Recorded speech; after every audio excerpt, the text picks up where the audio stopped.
And I want to tell you, if anybody's looking at doing church shows, you want to make sure that you leave there in favor with the pastor's wife, because more than likely she's going to be the one booking the banquets.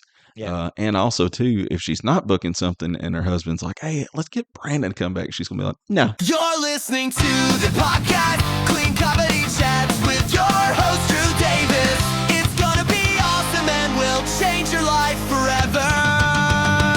You're welcome. You're welcome. Welcome back to Clean Comedy Chats, here with Brandon Skelton. Our next comedy guest is where I never introduce the guest this soon into the podcast. I usually give a whole spiel and tell people this is the podcast where we interview comedians from the Clean Comedy Collective, and this is how they're going to meet their new favorite comedian. And it's also a way for me to make friends. But Brandon, you're already one of my friends, and we're live in my house today. Yes. How are we doing? Man, it is a joy to be here. And this is beyond what I could have ever imagined. I mean, it's the beauty and the splendor of this place. Majestic. It's majestic. There's an aura. I think that's the word people use now. When I walked in here, I felt like somebody. That might be my dishes that haven't cleaned, in the sense that they're you all can't tell if you're watching this, but there are dishes in my sink. That's weird to tell people. They don't need to know that, right? Like, No, they want that stuff. Those of you on Patreon will find out there are dishes in the sink. Right, absolutely. Listen, we're so glad you guys are here. We do every week. We interview a different comedian and get to know them a little bit better, learn a little bit about comedy through their perspective. And if you love this podcast, if you love the Clean Comedy Collective, or if you're just interested in learning more, check out our website, cleancomedycollective.com. You can pick any state in the United States that we have comedians in, which is like 32 of them, so it's not really any state yet. But both me and Brandon are in the Tennessee section if you want to check us out. And then you can also check out earlier podcast episodes. You can see what shows we have going on across the country. If you're a comedian, you can apply to be part of the Clean Comedy Collective. And if you're just independently incredibly wealthy and you're like, I wish I could give money to these nice people, there's a donate option too. So Brandon Skelton, if you all don't know, he has a dry bar comedy special. He's a comedian based out of Columbia, Tennessee. He is performs all over like corporate and church shows, and we're going to talk a little bit more about that. Brandon, what else in your bio should I say? Like, what are the other things that I should include? What other amazing things have you done in life? I've been on Clean Comedy Chats. Oh yeah, that's probably going to be one of my lead-ins now. Yeah. And I will say, Drew, not to, I don't want to fluff your ego, but I'm a huge fan, and I do follow a lot of your comedy work, your podcast work, and what an honor it is to be on the very first episode of the Clean Comedy Chats. The first episode. This is it. Yeah, thanks for being the pilot episode. And I definitely haven't had 7 or 8 before this episode. Wow, now I feel like that guy that says, well, if you do a local show, I'll be there. Right. Oh my gosh. And then you tell them when the local show is, and they're like, I swear, you could, to some people, you'd be like, I got a show in your backyard actually tomorrow. And he's like, you know what? I'm going to be in my room.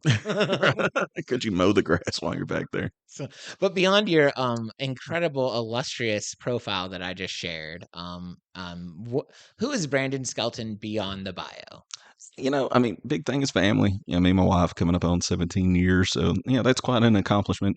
It's a long time to go without her poisoning my food.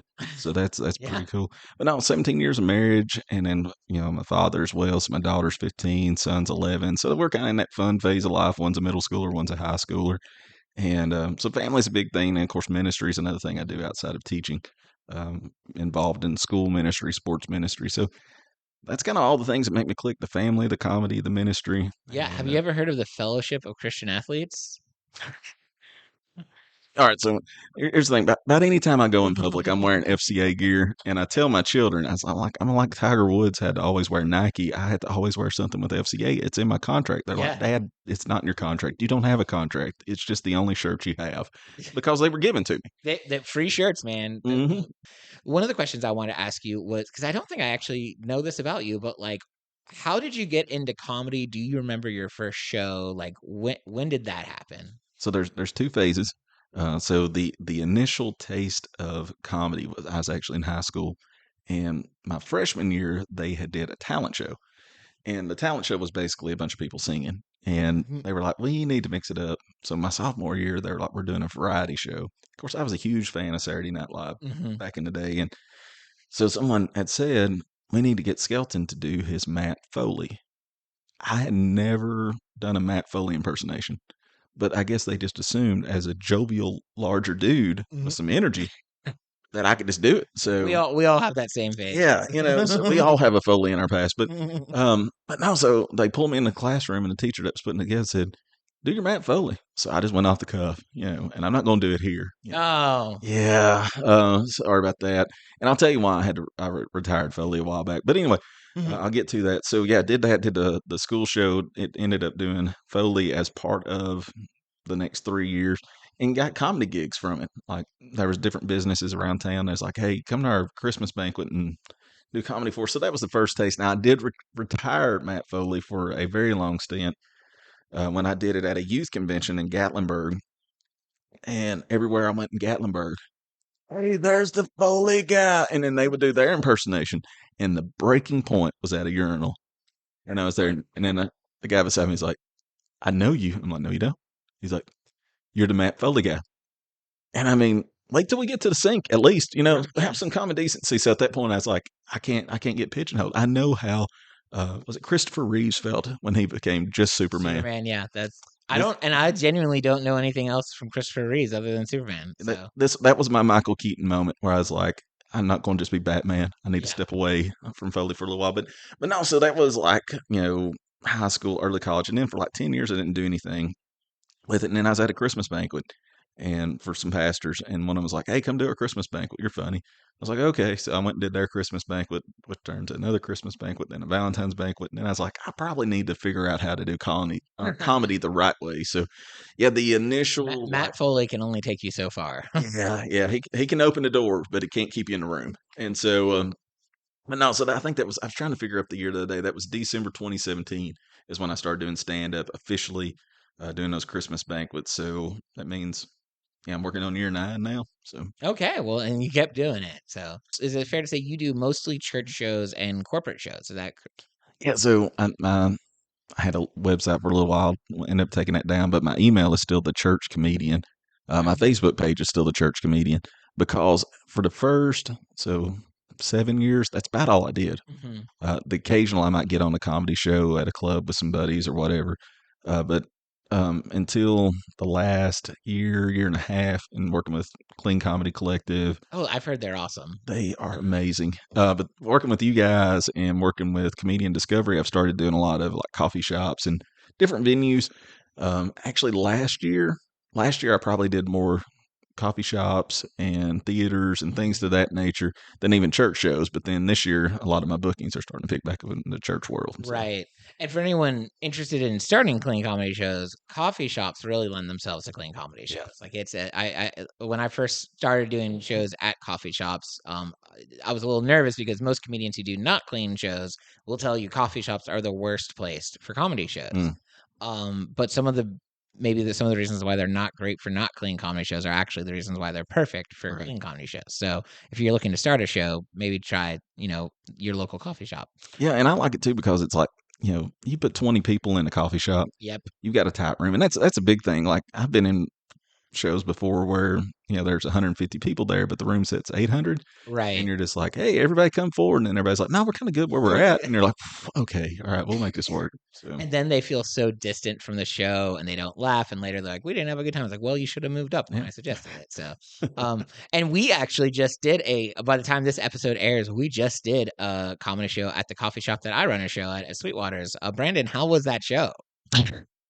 It was the best show I've been at this year, for sure. Let's talk about doing comedy in the church. Let's talk about church shows. Let's talk about just the whole, I want to know if you like it, what you like about it, what's the challenges, what's the process, how is it different than doing, other shows, and if you want to share any tips on how to get booked for church shows. And I'll bring a notebook and start writing. No, I'm just kidding. Well, I guess we'll go ahead and dive into the system that has worked for me as far as getting into comedy or doing comedy at churches. And I've told other comedians, because it's not an easy world to work in, because there's so many steps a lot of churches have to go through. Like, well, we got to get this committee to approve, and then the calendar board has got to talk and see when it's going to work. Mm-hmm. So probably what I did, my approach was, I found a few pastors who were close friends, after I did those couple shows for the guys. And of course they were close friends of mine. And, finding my closest friends, of course I was a pastor too. So that was a world I was working in. and say, hey, if you guys are doing something for Valentine's or if you're doing some type of retreat, let me come in and do 15, 20 minutes. And so by getting my closest network to give me an opportunity and go in and making sure to hopefully do a good job with it, because word travels quickly, whether positive or negative, especially in the church circle. And so just kind of saying, hey, can I join in, do 15, 20 minutes here? I wasn't really necessarily pushing for, let's do a church comedy show. But it's like if you're having your Christmas banquet, volunteer appreciation, pastor appreciation. And then what I would do on top of that is, of course, announcing that I'm going there. And there's credibility. It's like, hey, well, if this church is cool with him coming in, then maybe we should look at having him come do ours. And then after it was over, I would, get a picture with the pastor and post pictures about it, just kind of putting it out there. Hey, we had a show, it went really well, or we did comedy at this banquet.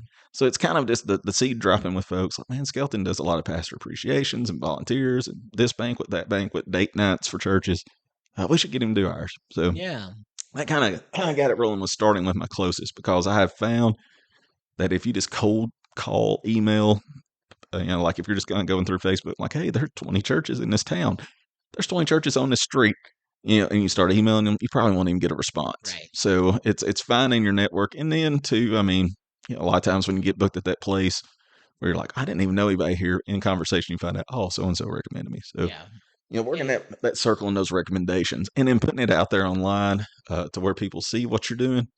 And, that if this church trusts you, then obviously they can trust you too. Right. Because even if they didn't know you were doing that show, when they see you were at that church, someone might be like, oh, I know that church. I know people that work there. And we were wanting to have a comedian. So if they did well at that show, right, they probably do well at this one. And that's a couple of things that you hit on that I feel like are important for just like comedy in general is, one, comedy is a business of relationships. It is about who you know. It's about, people, you do a show really well, and then someone at that show might recommend you for another show. Yeah. And especially if you do corporate or church shows, if you do any kind of like, not just comedy club shows, but you should always have a follow-up email. Usually I'm like, thank you for letting me do the show. But then also you give them the opportunity through whichever platform you want to use to recommend you, to review you, to share, because that will make you look better for other people that are looking up. And then the other thing that you mentioned, being intentional about posting it online, putting your best foot forward on your Instagram and Facebook and stuff like that. It sometimes, especially newer comedians, especially if they're like nice, good, humble people, they feel awkward posting about their accomplishments and stuff like that. But it's important because people see that you're doing it.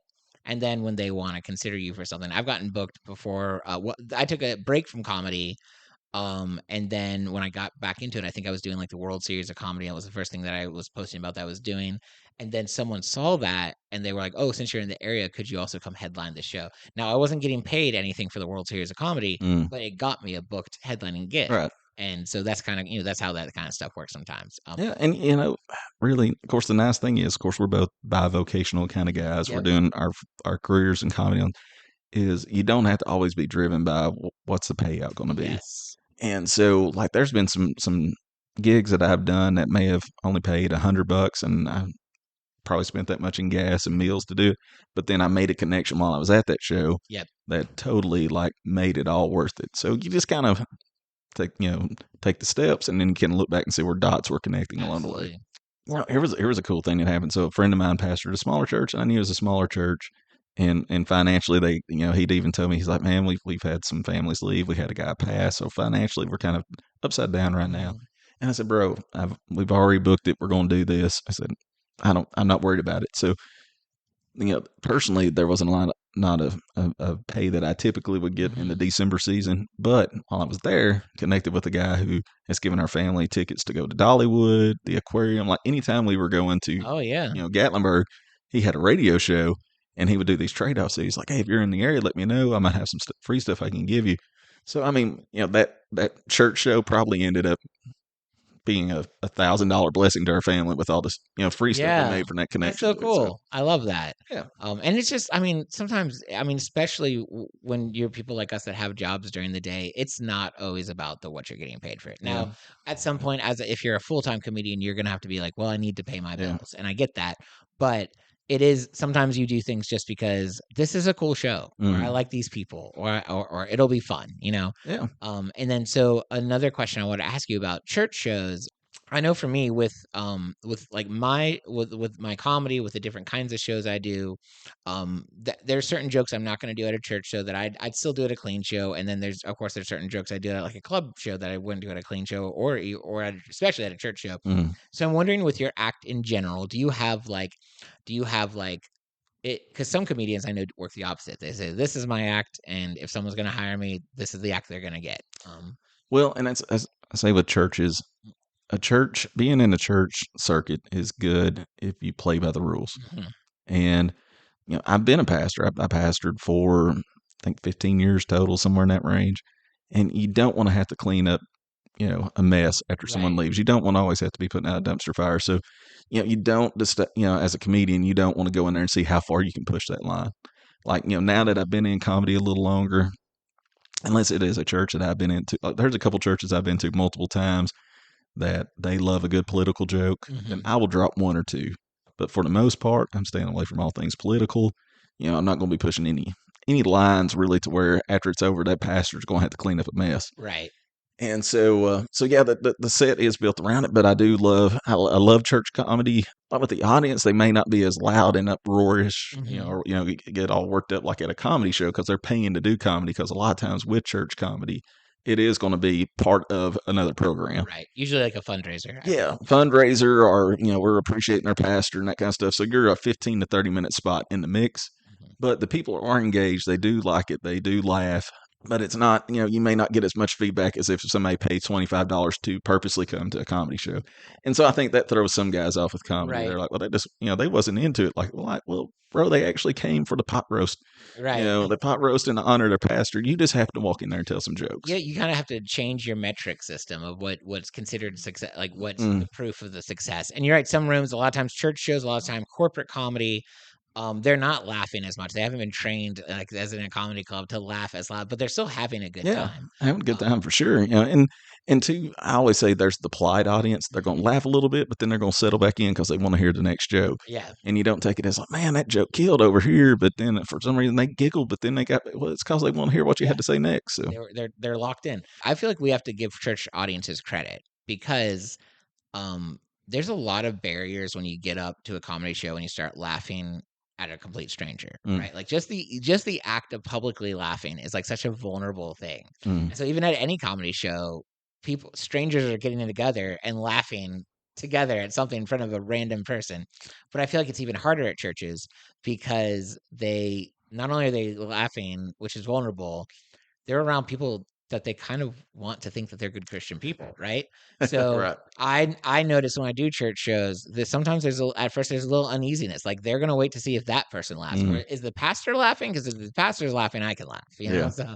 So do you find that to be true? Is that where there's kind of you got kind of you have to do kind of an intentional job of like, for lack of a better word, like opening them up a little bit? Yeah, yeah. You come in and you got to build that connection first, and a lot of times too. Of course, a lot of these churches I already know Mhm. the pastor, and a lot of churches take on the persona of the leadership. Like if he's a laid back, if the pastoral family's laid back and like the joke and like Mhm. to laugh, then that reflects into the church. And then I've been in some churches where they're very straight laced, very business, and it could have been a tough 15 minutes for us Yeah. all in there, but once it gets going, it's all good. But and a lot of things too is longevity. I say I've been doing this about 8 years. Most churches I've been to more than once. Mhm. So, I already come in there with there's a connection, there's a rapport. They remember the Absolutely. last time I was there. And so it makes it easier. It's not like I'm just walking in code. Now Yeah. the extra work is like I can't just walk in there with the same set that I had 2 years ago. Absolutely, So because I would remember that. Because for you, you've done so many shows since then, but to them, like, "Oh, we saw him 2 years ago," and for some of them, that's, like, the last time they saw a comedy yeah. show. So yeah, So, you're yeah, still sticking out. yeah.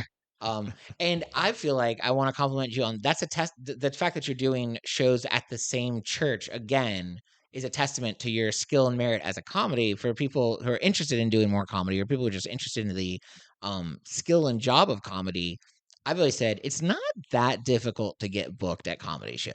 Right. It's a little harder to get rebooked at shows. Yeah. Like that's where it comes down to. And that's like as you build your career as a comedian, you want to build those regular clientels where like, comedy clubs are perfect examples if you ever start headlining. Like you want to headline the show and then the week after they say, "Hey, when can we have you back next year?" Yeah. And then if you get enough of those before you know it, next year's looking pretty booked, and that's, those are paid gigs. So anyway, the fact that you were talking about churches bringing you back, I mean, that's it's easy for us to pass that by because like it's whatever. But for people that don't know, that's an impressive thing.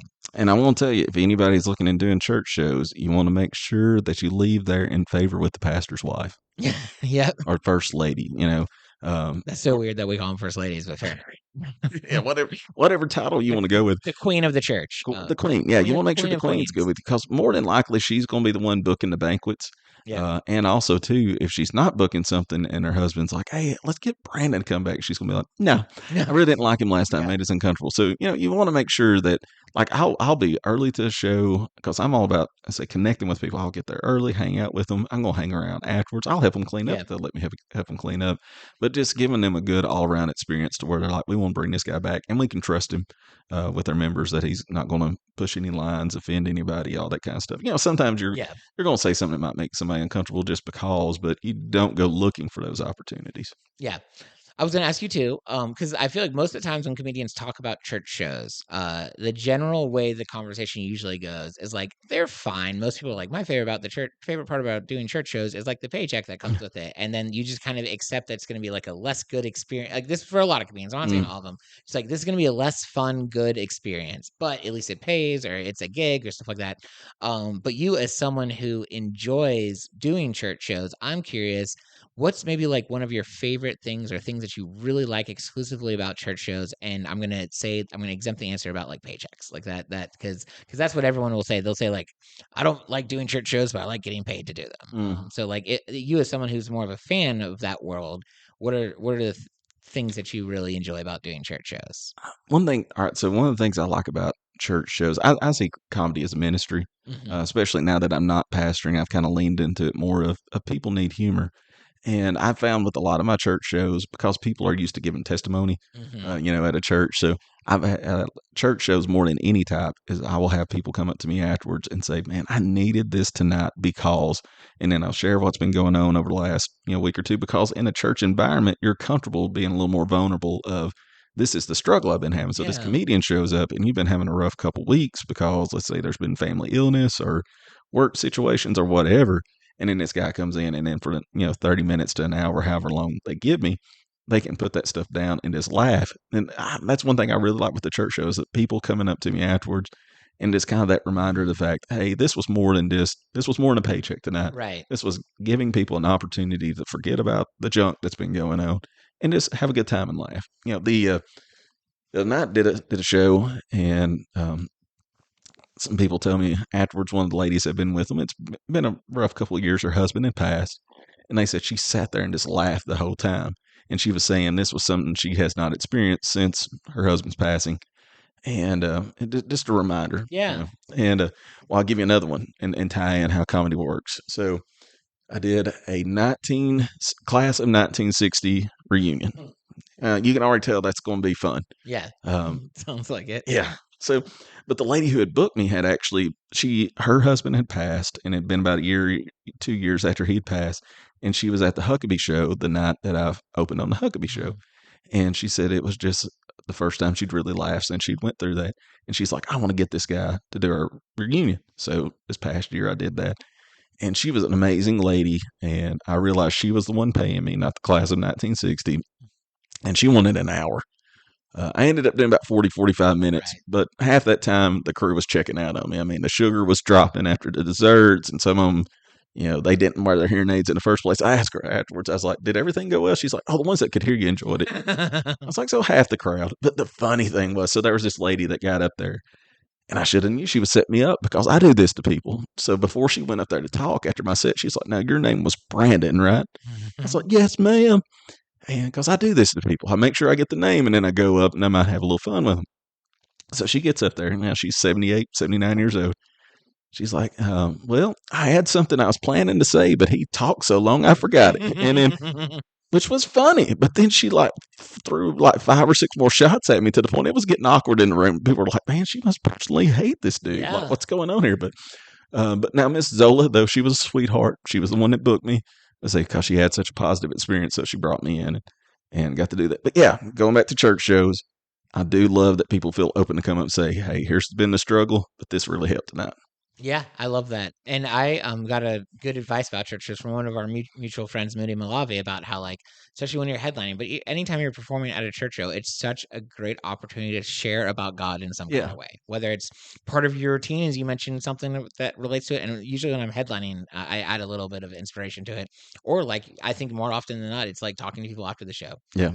And folks like us, like, I mean, like, part of my act, I talk about being a former pastor, so people don't feel uncomfortable talking about Christianity with me after the shows. Yeah. So it kind of leads in it, and I love that. Even John Christ, I Mhm. will say, had mentioned this. He's like, now, if you are going to a predominantly white church, go ahead and make a few jokes about the pastor. But if you're going to a predominantly black church, don't go down that road.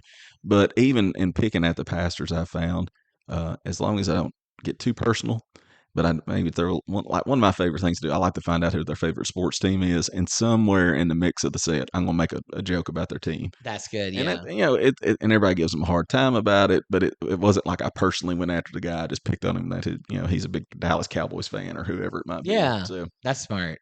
So, another question I have for you is, what are some, like, looking forward for yourself? Like, what are some comedy goals you have for yourself? Like, whether it's soon or even just things you'd like to do in the sometime in the yeah. future.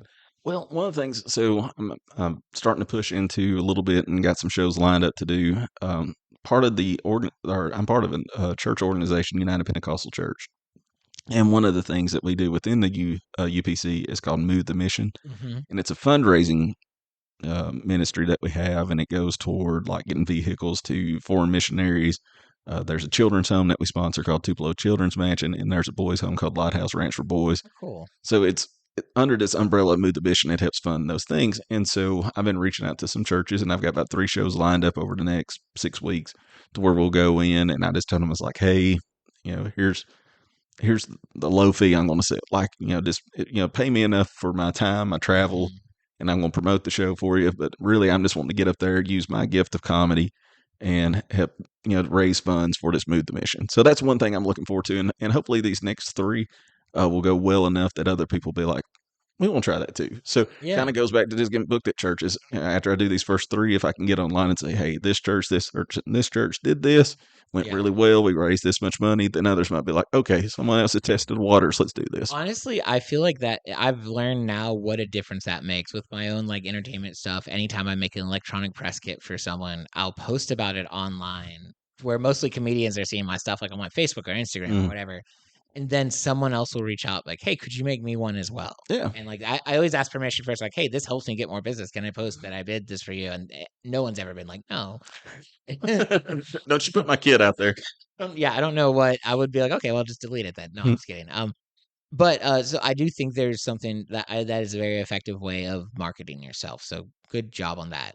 Yeah, but that's probably one of the next goals I say is getting that developed and getting those style shows going, because it's something to give back. Yeah, I'll tell you a book I really enjoyed recently read.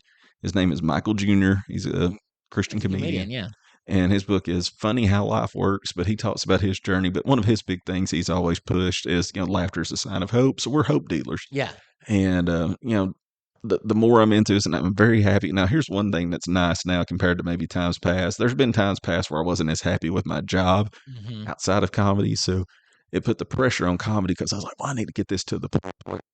I need to get this to the point where I can do comedy full time. And so that stress of wanting to get comedy full time makes me start making bad decisions and taking gigs I shouldn't and pushing in areas where it wasn't time to push and all that. And so, but now, I'm happy with my career and where I'm at. So comedy's an extra thing I get to do. So now I can approach comedy not of how can I make this be my full-time thing and it bless me.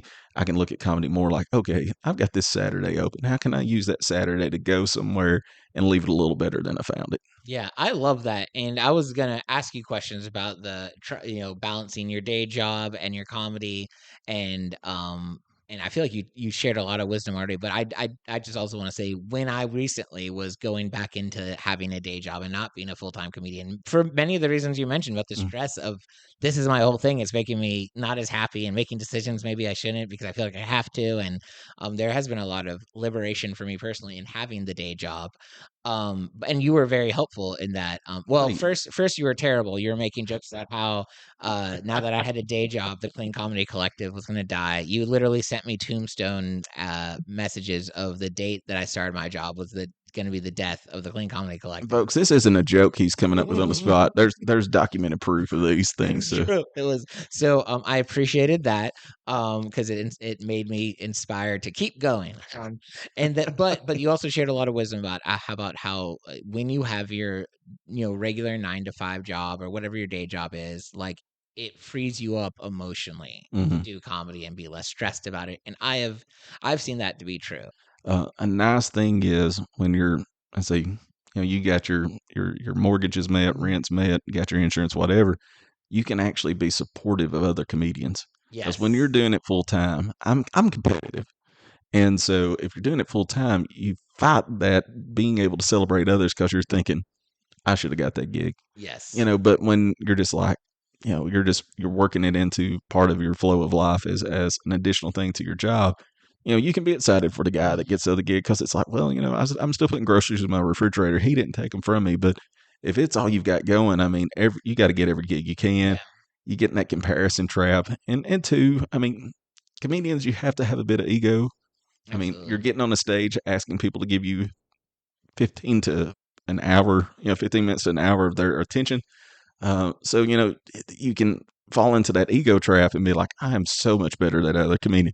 Well, he's only getting gigs because he knows this person, blah blah blah blah blah, and it can become toxic. Yeah. Now, I'm sure there's folks that's balancing it a lot better, but I just know my competitive nature, Yeah.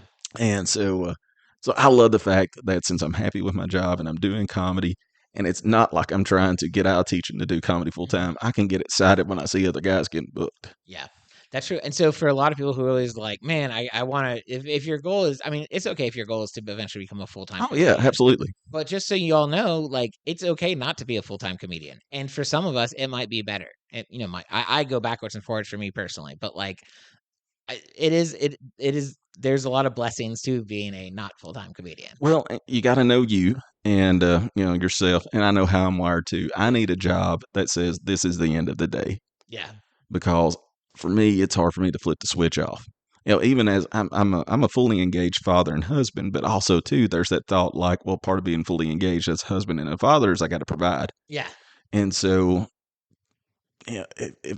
like it was when I did sales for a little while too. There was always that my wheels were always turning. Like, yeah, I'm sitting here having dinner with my family, but what's a way that I could be generating income so we can have Right. dinner tomorrow night too? Yeah. So It never stops. yeah, Yeah. so if a Stop. person is well trained in themselves to be able to hang their hat on the door at the end of the day and give their brain rest from comedy or whatever it is, they can make it work. But if you just know you're that person that can't shut off unless you're told this is the end of the day, it's probably best to do it as a secondary. Yeah. It's almost like we're all different people and we gotta go on our own journeys. Yep. One of the things you mentioned was about how it's hard for, maybe it's easier for some people to like not be as competitive about I think at least for the kinds of personality types it takes to be comedians, we all struggle with that. Mm, But I do think self-discipline's a real thing. And I think the sooner you start learning to not be so toxically competitive and coveting and like all that when people around you have good opportunities. I mean, we're start talking when you start comedy and you're doing open mics and you're getting on those local showcases that no one's getting paid, but you're all doing a fun show at Dave's gas station down mm, the road or whatever, and then you start seeing people get booked for that, and you're like, I've been doing open mics 2 minutes longer than them. I should be right. getting booked for that. Like that's when you can start refocusing it. Because a big thing about comedy is your success doesn't mean my failure. Right. Like and is but in this culture, in entertainment, oftentimes that is what we're told. And I'm Mm, not going to get into my whole conspiracy theory about it, but the people who started telling us that were mainstream like comedy clubs. And the mm. reason why was because then they could justify paying us less to get the honor. Wow. So it was a good business move for them, but then it's kind of blown up to a not healthy thing for comedians. So um that's a like when I start my conspiracy theories and comedy podcast, that'll be That'll be the first which is episode. launching in the fall. Here we go. Just stay tuned. Okay. Speaking of podcasts, this is a fun question. I feel like one of the fun things about me, Brandon, is that we come up with dumb podcast ideas on the regular. So, Brandon, what are some of your favorite? And I shouldn't call them dumb.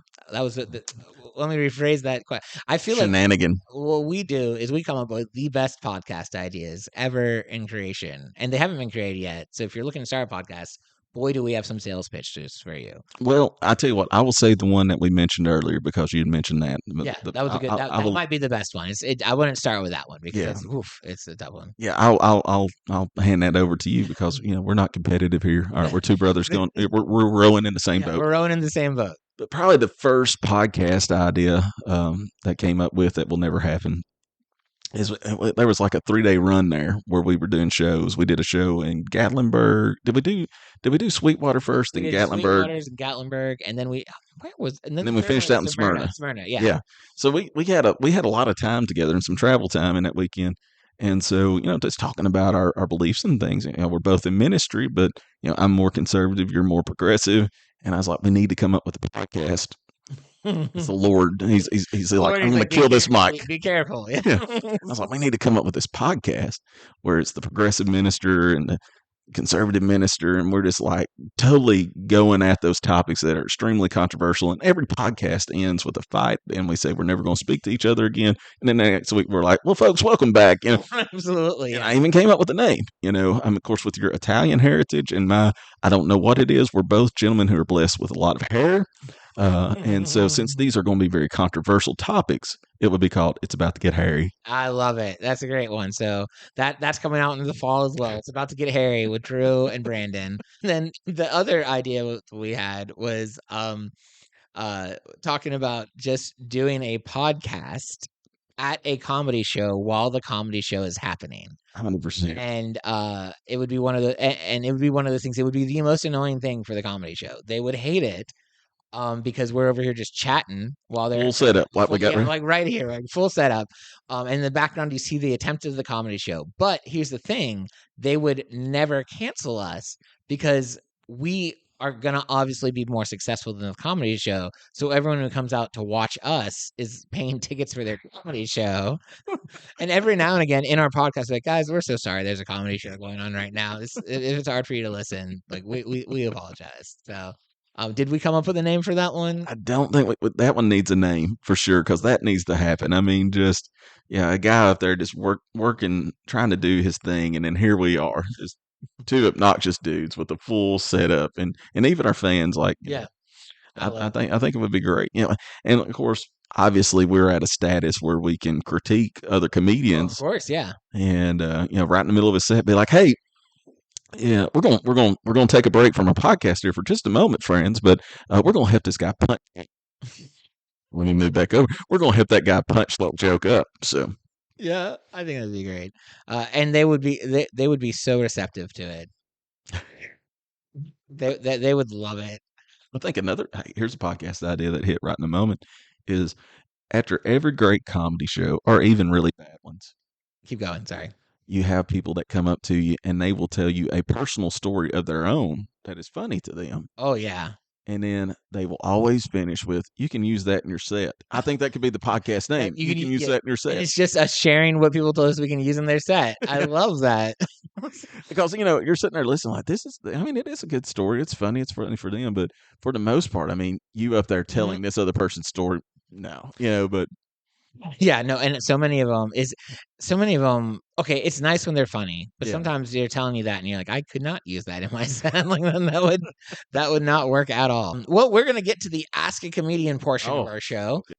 Give me a number between 1 and 37, and the number you tell me dictates which of the questions that I will be asking you that have been given to us on Facebook, Instagram, or Threads, or just honestly, I had a guy last week email me a question. So so anyone who's listening, if you'd like to add your question to the potential questions that I ask the comedians each week, we try to do 3 a week. Sometimes we don't, but that's the goal. So we could always use more questions. So anyway, Brandon, for you, give me a number between 1 and 37, and I will tell you what the question is.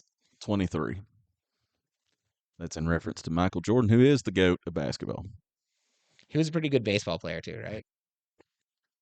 What, the Birmingham Barons? I don't know. I was thinking the beginning of Space Jam. Okay, so this question comes from a good friend of mine and a comedian, James Victor Cherry. Do you know James? It's okay if you don't. I've not met James. I've learned that I have friends that not that you don't know every single one of my friends, and that's okay. And the question is, what is your favorite moment in comedy that you've ever had? All right, so I tell you one that has been a game changer for me overall. And I'm sure when I'm driving home, I will think of some some other things. But just talking about like those moments when a door opens. Um, there was all right. So there's a church here in Nashville. It's called First Church United Pentecostal Church. Great church, very well respected within our organization. Kind of one of those things like when people's like, hey, if they get the stamp of approval from them, there must be something about it. So I'd had this running joke. They have a men's conference every year, and it had been going on 20 something years. And I'd had this running joke where every year I would post about, this is the 22nd consecutive year that I did not speak at men's conference. And so, we was at our conference one time before men's conference, and the pastor, his name's Ron Beckton. He's the bishop now, but he was announcing the lineup. And so I took his picture as he's announcing the lineup, and then I posted. I said, "Hey, Pastor Ron Beckton has just announced for the 23rd consecutive year I will not be speaking at men's conference." Well, somebody showed him because he doesn't do social media. Somebody showed him like, "Hey, look what Brandon said." And he's like, "Oh, I like that." So then he called me, "Hey, we want you to come do the men's conference."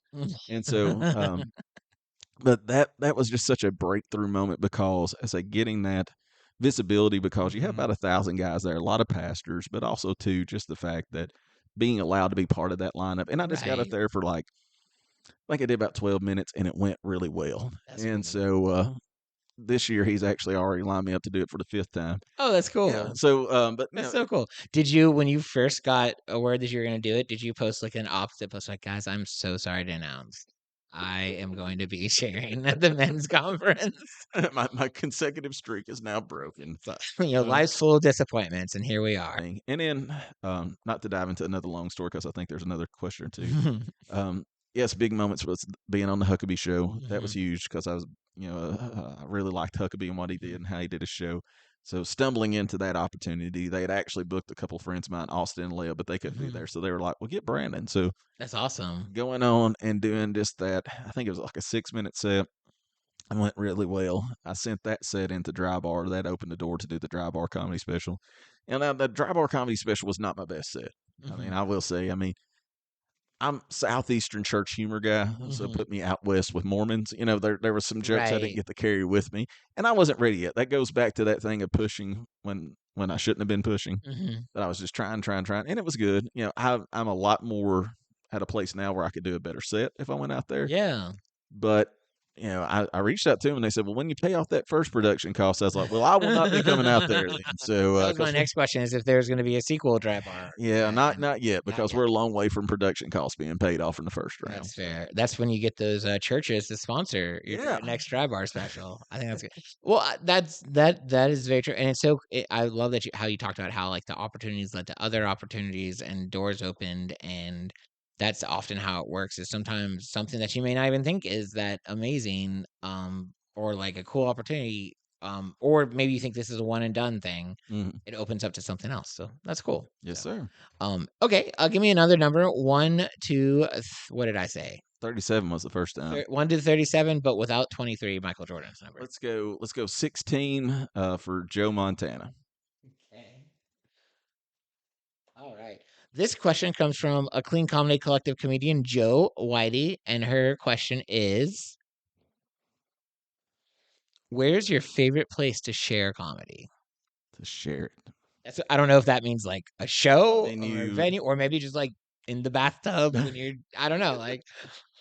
All right. So I will say in the last year, of course, now church humor, and we've talked a lot about church comedy and just loving that, but I've really, really enjoyed over this last year doing the coffee shop shows.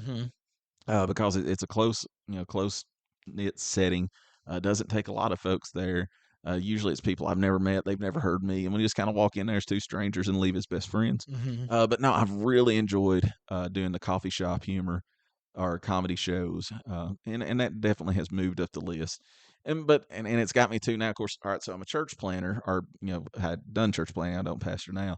But when I was church planning, and even still now, like when I'm driving around, I'll see an empty building. I'm like, man, that'd be a great place Oh for a yeah, church. it makes you think now. Yeah. So now that I've been doing coffee shop humor, anytime I'm in any type of establishment like that, I'm looking around like, okay, we could put a speaker right there. We could get people here, and because I'm just looking at every place as a venue, and that's the great thing with clean comedy is every place can pretty much become a venue Absolutely. because it doesn't matter who walks in.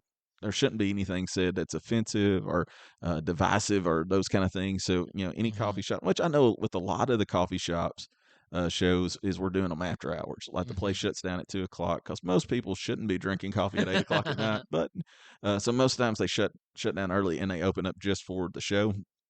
But like Sweetwater though, they're just open. Yeah. And But they so say open an extra hour for the show. okay, so they do an extra hour for us.